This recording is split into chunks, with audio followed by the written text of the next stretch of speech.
रिया अपने परिवार के साथ दिल्ली में बचपन से रहती थी। रिया एक सुंदर लड़की थी और साथ ही साथ अपने स्कूल में सबसे ज्यादा मशहूर थी। रिया पढ़ाई में काफी तेज थी और हमेशा क्लास में अव्वल आती थी। इसी वजह से उसके सारे दोस्त उससे जलते थे। एक दिन उनके स्कूल में एक नई लड़की का दाखिला होता है जिसका नाम था रानी। वो बहुत गरीब थी पर रानी पढ़ाई में काफी तेज थी। उसे स्कूल में एडमिशन स्कॉलरशिप की वजह से मिलता है। अब रिया और रानी में हमेशा मुकाबला लगा रहता था कि फर्स्ट कौन आएगा। एक दिन रानी रिया के घर के सामने से गुजर रही होती है। रानी उस घर को देखकर मन ही मन सोचने लगती है, रिया का घर कितना बड़ा है, काश मैं भी इतने बड़े घर में रह पाती। ऐसा मन में सोचते हुए रानी वहां से जा रही होती है। तभी उसे एक चमकता हुआ सोने और चांदी का ड्रेस खिड़की के पास दिखाई देता है। उसे देखकर उसकी आंखें खुली की खुली रह जाती है। वो सोचती है कि रिया तो बहुत ही ज्यादा अमीर है, उसके पास न जाने ऐसे कितने सोने और चांदी के कपड़े होंगे। काश मैं भी इतनी भाग्यशाली होती। ऐसा सब सोचते हुए रानी वहां से अपने घर लौट जाती है। अगले दिन स्कूल में रिया और रानी एक दूसरे से बात करने लगती है। तभी रिया रानी से पूछती है, रानी कल मेरे घर पर मेरी माँ ने एक पार्टी रखी है, मैं चाहती हूँ कि तुम भी कल मेरे घर आओ। हाँ बिल्कुल रिया, क्यों नहीं आऊंगी, मैं जरूर आऊंगी। दोनों अपनी बातें खत्म कर क्लास में बैठ जाती है। स्कूल खत्म होने के बाद रिया रानी के पास आकर रानी से, बाय रानी, कल मिलते हैं। बाय रिया। दोनों अपने अपने घर चले जाते हैं। अगले दिन रानी रिया के घर जाने के लिए तैयार होने लगती है।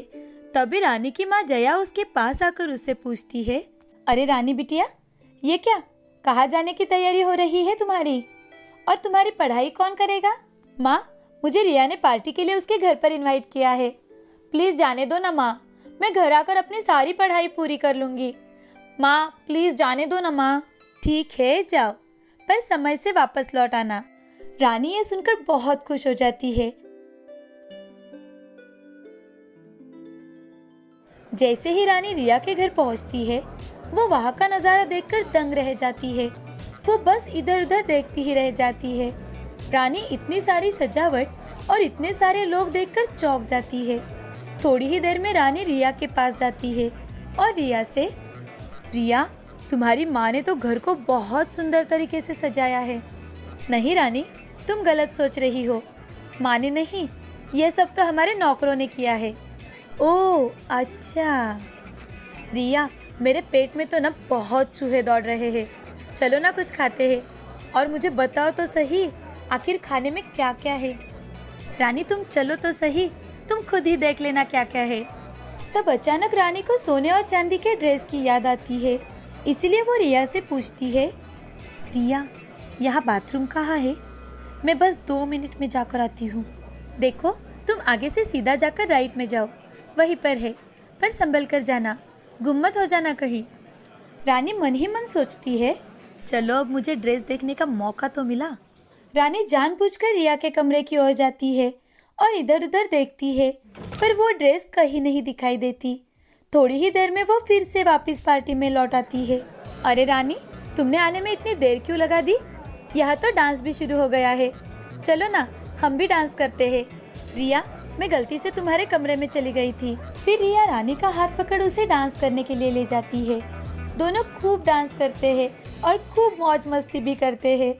पार्टी होने के बाद रानी घर चली आती है, पर अभी भी उस ड्रेस को देखना रानी के मन में ही रह जाता है। वो उस ड्रेस के बारे में सोचना बंद ही नहीं कर पाती। उस रात रानी को एक सपना आता है। वो देखती है कि उसने वो ड्रेस पहना हुआ है और किसी राजकुमार के साथ डांस कर रही है। अगले दिन सुबह उठकर वो स्कूल में चली जाती है। स्कूल छूटने के बाद रानी से अब रहा ही नहीं जाता और वो रिया से पूछ ही लेती है, रिया क्या मैं तुमसे एक बात पूछ सकती हूँ? हाँ रानी, पूछो ना। मैं एक दिन तुम्हारे घर के सामने से गुजर रही थी, तब मैंने तुम्हारे घर के खिड़की के पास एक सुनहरा ड्रेस देखा था, और जब मैं उस दिन गलती से तुम्हारे कमरे में चली गई थी तो वो ड्रेस वहाँ पर नहीं था। क्या तुमने वो किसी को दे दिया है? हाँ, वो ड्रेस वो वहाँ पर नहीं थी, क्योंकि मेरी माँ ने वो संभाल कर अलमारी में रखा है। पता है, वो मेरे सबसे पसंदीदा ड्रेस है, जो मेरे पापा ने खास अमेरिका से मेरे बर्थडे के लिए लाया था। उसी समय रिया को लेने के लिए उसका ड्राइवर आ जाता है और वो घर के लिए निकल जाती है। एक दिन रिया को डांस पार्टी का आमंत्रण मिलता है, पर उसे उस दिन कोई और ज़रूरी काम था। लेकिन वो जानती थी कि वो अपनी माँ को अगर इस बारे में बताएगी कि उसे डांस पार्टी में नहीं जाना तो वो गुस्सा हो जाएगी। रिया सोच में पड़ जाती है। तभी उसे एक तरकीब सूझती है और वो रानी के पास बात करने के लिए पहुंच जाती है। रानी, क्या तुम मेरी एक छोटी सी सहायता करोगी? हाँ बोलो ना रिया, क्या बात है? क्या तुम इस संडे मेरी जगह एक डांस पार्टी में जाओगी? तुम्हारी जगह? मैं कैसे? और मेरे पास तो पहनने के लिए अच्छे कपड़े भी नहीं है। तुम उसकी चिंता मत करो, मेरे पास बहुत सारे अच्छे कपड़े हैं, तुम उनमें से कोई ले लेना।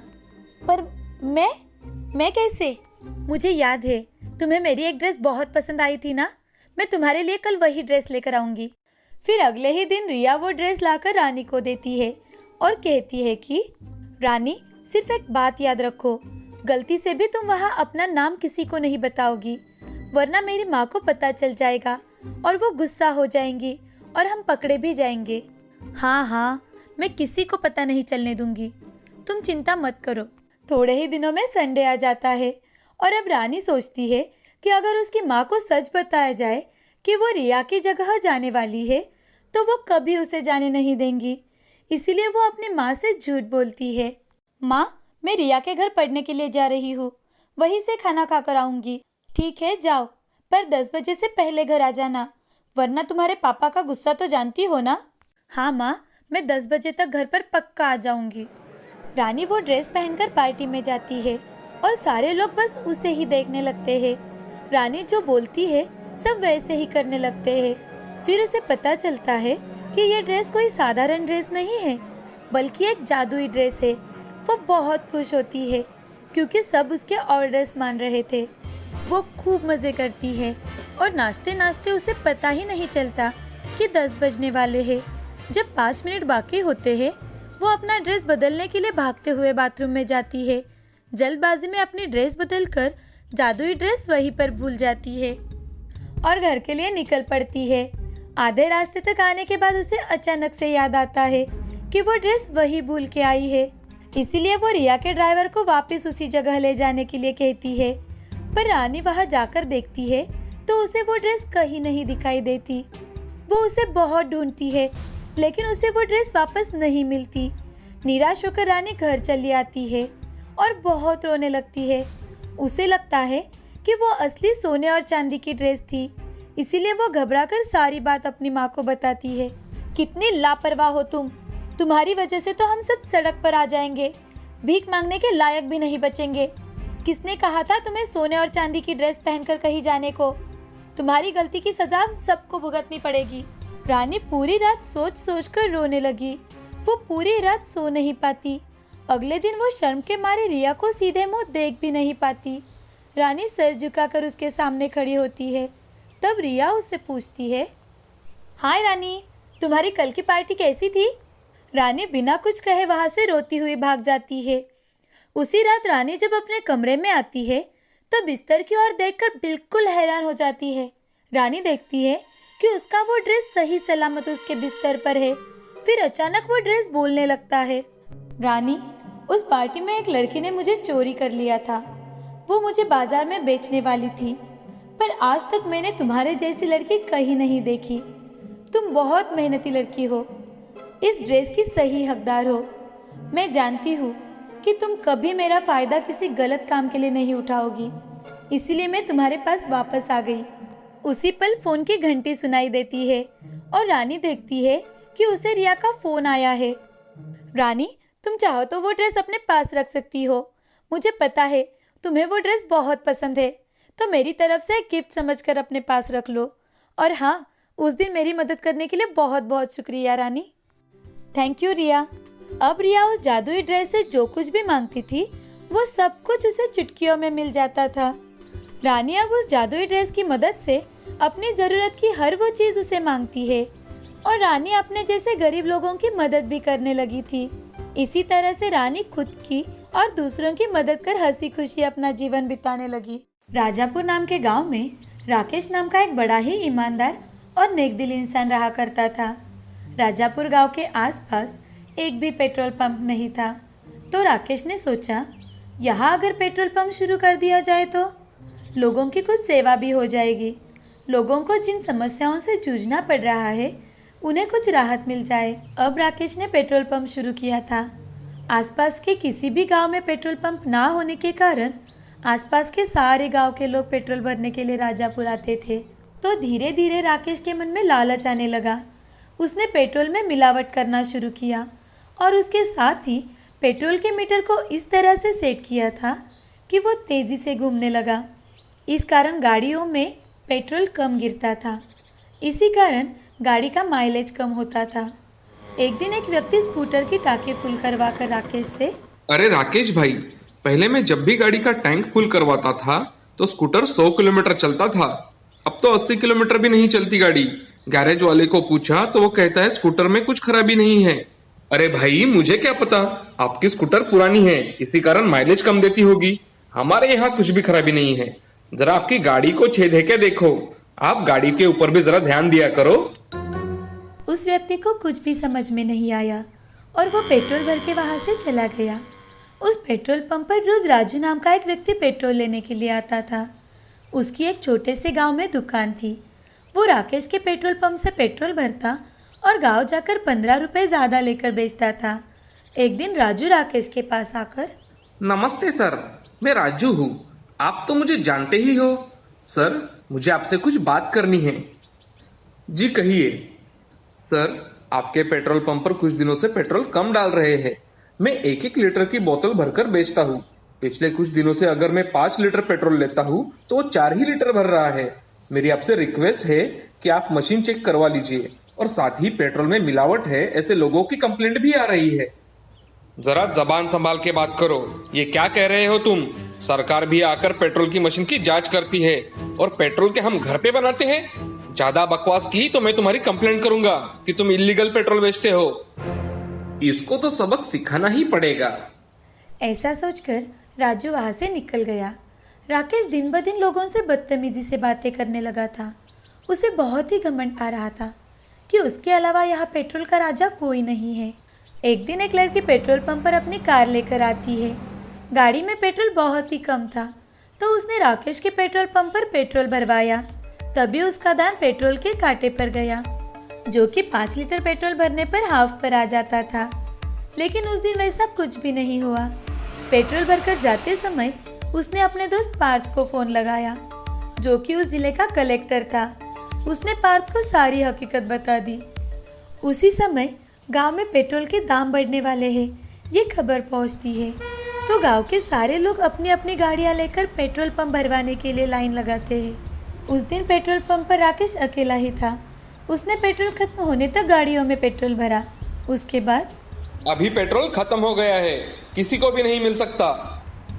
अरे रे रे, हम क्या पागल हैं? सुबह से लाइन में जो खड़े हैं, तुम्हें समझ में नहीं आता क्या?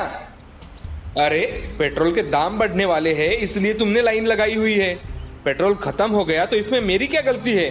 अब कल आ जाना सब पेट्रोल भरने। ऐसा कहकर लोग वहां से निकल जाते हैं। कुछ दिन बाद पार्थ सच का पता लगाने के लिए गांव में आ रहा था तो उसे बीच में ही राजू का दुकान दिखाई दिया। वो तुरंत ही अपनी गाड़ी रुकवाता है। राजू उसके बचपन का दोस्त है। राजू को देखते ही पार्थ को बहुत खुशी हुई। इतनी बड़ी लाल लाइट वाली गाड़ी अपने दुकान के सामने रुकी है, ये देखकर राजू भागकर गाड़ी के पास जाता है। तभी पार्थ गाड़ी से नीचे उतरता है और राजू से, अरे राजू, राजू तुम ही हो ना? मुझे पहचाना तुमने? राजू सोचने लगा, लेकिन उसे कुछ ख्याल में नहीं आ रहा था। तभी पार्थ, राजू, मैं तुम्हारे बचपन का दोस्त पार्थ हूँ। हम बचपन में एक साथ खेलते थे, एक साथ स्कूल में जाते थे, किसान काका के खेत से आम भी एक साथ चुराया करते थे। भूल गए क्या? मेरी अभी अभी यहाँ ट्रांसफर हुई है। मैं यहाँ का कलेक्टर हूँ। कलेक्टर? अरे वाह, कितने बड़े साहब बन गए हो मेरे दोस्त तुम। तुम्हें यहाँ देखकर खुशी हो रही है, पर यहाँ कैसे आना हुआ तुम्हारा? पार्थ ने सारी बातें राजू को बताई। अरे राजू, मैं यहाँ एक पेट्रोल पंप की जांच करने के लिए आया हूँ। तभी राजू ने भी अपने साथ घटी सारी घटनाएं पार्थ को बताना शुरू किया। अरे क्या कहूँ पार्थ, पहले तो सब अच्छा चल रहा था। राकेश भी बड़ा अच्छा आदमी था, लेकिन अब उसे इतना घमंड चढ़ चुका है कि उसके जैसे लोगों को कुछ भी बोलो तो उल्टा ही हमें 10 बातें सुना देता है। लेकिन अब तुम आए हो तो उसको अच्छा सबक सिखाएंगे। हाँ जरूर, मैंने सुना है कि वो पेट्रोल में भी कुछ मिलावट करता है। हाँ, रामपुर से लेकर यहाँ तक सभी में यही चर्चा है। पार्थ यहाँ वहाँ देखता है। तभी उसकी नजर एक गाड़ी पर गई और उसने उस तरफ इशारा कर राजू से, राजू, क्या मुझे इस गाड़ी में से थोड़ा पेट्रोल मिल पाएगा? हाँ, अभी लाता हूँ मेरे दोस्त। पार्थ वो पेट्रोल टेस्ट कराने के लिए भेज देता है और दूसरे दिन खुद की गाड़ी लेकर राकेश के पेट्रोल पंप पर पहुंच जाता है ताकि राकेश को कोई शक ना हो। पार्थ एक कैन को लेकर राकेश के पास जाता है। सर, मेरी गाड़ी उस सड़क के पास बंद पड़ी है। मेरी गाड़ी में पेट्रोल पूरी तरह से खत्म हो चुका है। मेरे पास इस कैन के सिवाय कुछ भी नहीं है। क्या आप मुझे इसमें पेट्रोल भर कर देंगे? राकेश हमेशा की तरह बदतमीजी से बात करने लगता है। अरे भाई, हमें तो सिर्फ गाड़ी में ही पेट्रोल भरने की परमिशन है। हम ऐसा बॉटल में पेट्रोल नहीं दे सकते। हाँ, अगर सच में ही तुम्हें पेट्रोल की जरूरत है तो आप एक काम कीजिए, आप मुझे 1 लीटर पेट्रोल के पीछे 15 रुपए ज्यादा दीजिए, तभी मैं आपको बॉटल में पेट्रोल दूंगा। ठीक है, मुझे आपको 15 रुपए ज्यादा देने में कोई प्रॉब्लम नहीं। पेट्रोल भरने के बाद पार्थ इंस्पेक्टर को आवाज देता है। इंस्पेक्टर, यहाँ आ जाइए। तभी इंस्पेक्टर, कांस्टेबल और राजू वहां आ जाते हैं। मिस्टर राकेश, आपको अरेस्ट किया जाता है। क्या आप जानते हो मैं कौन हूँ? मैं इस जिले का कलेक्टर हूँ। राजू ने आपके खिलाफ कंप्लेंट की थी और भी कई लोगों ने आपके खिलाफ कंप्लेंट दर्ज करवाई है। कांस्टेबल, ये चेक करना इसमें 5 लीटर पेट्रोल है या नहीं। ये सब देख राकेश बहुत घबरा जाता है और कुछ समझ ना आने के कारण पार्थ के सामने गिड़गिड़ाकर माफी मांगने लगता है। वही दूसरी ओर कांस्टेबल ने पेट्रोल को 5 लीटर की कैन में भर दिया, पर वो 5 लीटर से कम था। ये देख पार्थ, अब बोलो, कब से चल रहा है ये सब? तुम्हारे पेट्रोल में मिलावट भी पाई गई है, जिस कारण अब तुम्हारे पेट्रोल पंप पर सील लगाई जाएगी। चलो पुलिस स्टेशन। सर, मैं सबके सामने हाथ जोड़ता हूँ, मुझे माफ कर दीजिए। मैं सबसे माफी मांगने के लिए तैयार हूँ। मैं आज के बाद ऐसा कुछ भी काम नहीं करूंगा। मैं किसी के साथ बेईमानी नहीं करूंगा। मुझे माफ कर दीजिए, मुझे छोड़ दीजिए। ठीक है, लेकिन अगली बार से अगर यहाँ ऐसा कुछ हुआ तो मुझे जरा भी वक्त नहीं लगेगा तुम्हारा पेट्रोल पंप बंद करने के लिए। राकेश, अपने आप से कभी पूछा है कि तुम कैसे इंसान थे और तुमने ये पेट्रोल पंप लोगों की असुविधा ना हो इसलिए शुरू किया था ना? तो ऐसे लालच में क्यों आ गए तुम? तुम्हारा ये आखिरी चांस है। धन्यवाद साहब, मेरी गलती के लिए मैं बहुत शर्मिंदा हूँ। मैं आगे से ऐसा काम कभी नहीं करूँगा। अब राकेश ने बड़ी ईमानदारी से पेट्रोल भरना शुरू कर दिया। अब राजू भी अपना काम अच्छे से करने लगा। इस कहानी से हमें यह सीख मिलती है कि हमें हमारा काम ईमानदारी से करना चाहिए